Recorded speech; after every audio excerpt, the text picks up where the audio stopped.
I was riding the train going to work, and there's this dude, and he's got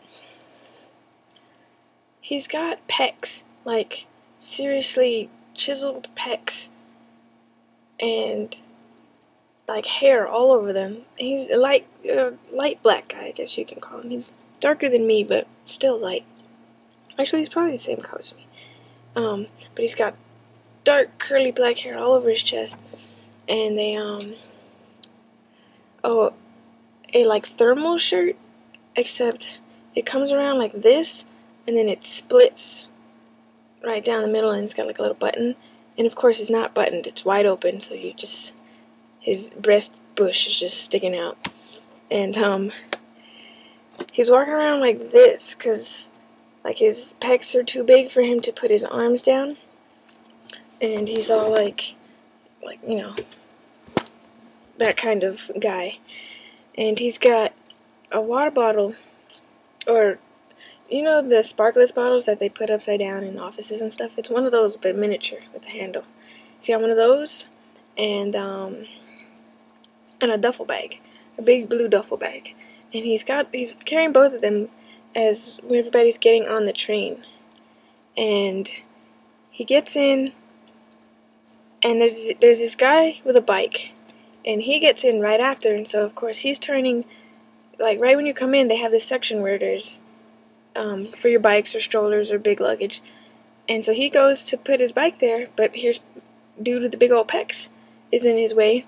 And so he's like, "Hey, can I put my bike here?" And Pecs guy is like, "Oh, blah blah blah, I'm standing here." And he starts cussing and stuff, and I was listening to my iPod, so I actually don't know what he was saying, but you could just see from how angry he looked, and his pulsating man boobs, that he was angry.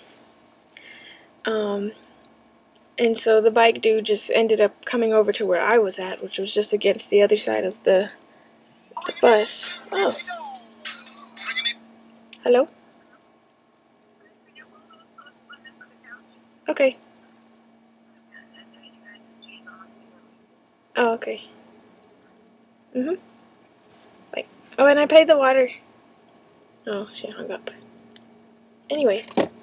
That was my mom. But yes, the bus. So, he comes over to the other side of because when you come in the door, of course, there's the door on the other side in case, the bus comes on. I mean, the train goes to the other side of the tracks. They open those doors. But, so that's usually where I stand. And so he just brought his bike next to there, and the wheel hit my leg, and I was just like, whatever, it's cool. Because he was all like, "Oh, I'm sorry." And I was like, "No problem." And, so then, Peck's guy keeps talking all kinds of crap and stuff, and he's talking to the other dude, and he's like, "Look at this guy, he's just with his bike," and blah, and I was like, really? That's not necessary. So then, after the bike guy leaves, the Peck's dude stands in front of the door, because, it's like two doors, and it opens like this. He's standing in front of one of the doors, so people leaving and coming on have only one side to kind of go through. And he's just standing there all like this, and he's got his duffel bag. Actually, at first, his duffel bag was right in the center of the doorway, so people had to step over it. But he was just standing there with his pecs all out, and not holding on to anything like if he was Superman or something.